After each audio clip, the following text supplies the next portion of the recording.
What up, Fight World? It's your boy Ego back with some more boxing.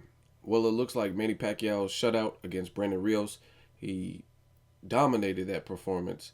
Looks like that win over Rios is bittersweet. Pacquiao, he tributed that fight to the victims of the typhoon in the Philippines, Typhoon Haiyan. Um, they said it was worse than Hurricane Katrina. Any natural disaster is definitely heartbreaking. A lot of lives lost, innocent lives, and definitely hard to bounce back from and repair your community from that. So my prayers go out to the people affected.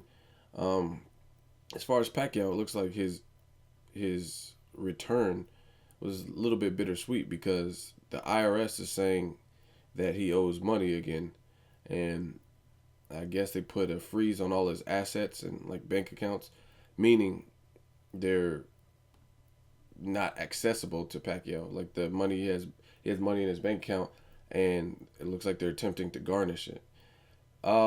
Could be bad news for Pacquiao. I don't know all the details. They're saying he owes around $50 million U.S. dollars in back taxes from previous fights in 2008, 2009, which was right around the time the Mayweather fight was supposed to happen. So the whole decision could have been a costly one. I know the Mayweather fight, had that fight gotten made, would have been probably the most lucrative fight in boxing. And since it didn't happen, who knows if it will happen at this point. And he definitely could have used that money, even after the negotiations kind of fell apart the very first initial time over the drug testing and whatnot. Um, I guess Mayweather made an attempt. He said, "I'll give you $40 million guarantee, none of the pay-per-view side or whatnot." But at this point, it looks like that money could be useful. So I'm not Pacquiao's financial advisor or anything, but this is the word. This is the latest report, making his win over Brandon Rios, like I said, bittersweet.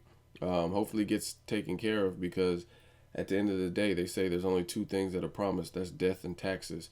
The IRS is definitely not the entity in which you want to stall or not pay what they're saying you owe or whatever the situation, because they will come after you. I've seen several celebrities from Ronald Isley to Wesley Snipes who have been hit. Wesley Snipes was just recently released out of jail. He's going to be in the new Expendables movie.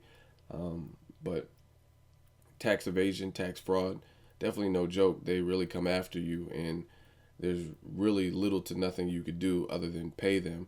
And the way the system is set up, just credit in general and owing, a lot of times they tack on like penalties and late fees and over the limit fees and all kinds of fees associated with you not paying promptly, like child support and stuff like that. So anytime you owe back taxes, back child support, you may be hit with additional fines and penalties, and that's when it starts getting ridiculous because you're already dug yourself a hole, and then you're digging yourself deeper and deeper and deeper once they assess all these fees and penalties for not paying it initially. So pay your taxes, people.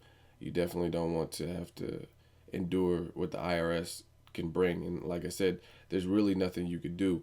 Another famous instant in history, Al Capone. If you're familiar with gangsters, you're familiar with the Al Capone, Elliot Ness, Untouchables story.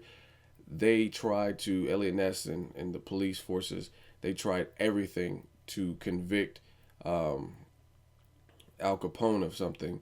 This was during the alcohol prohibition, and they couldn't pin anything on him. They couldn't get anything to stick to him, and Al Capone felt untouchable.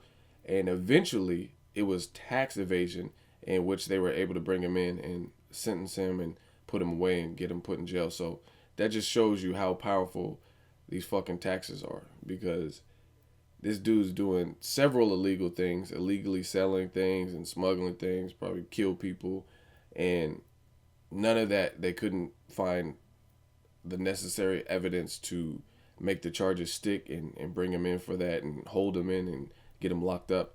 But it was taxes and tax evasion and tax fraud in which they were able to imprison him. So tax is no joke. Leave a comment. Let me know what you guys think on this subject.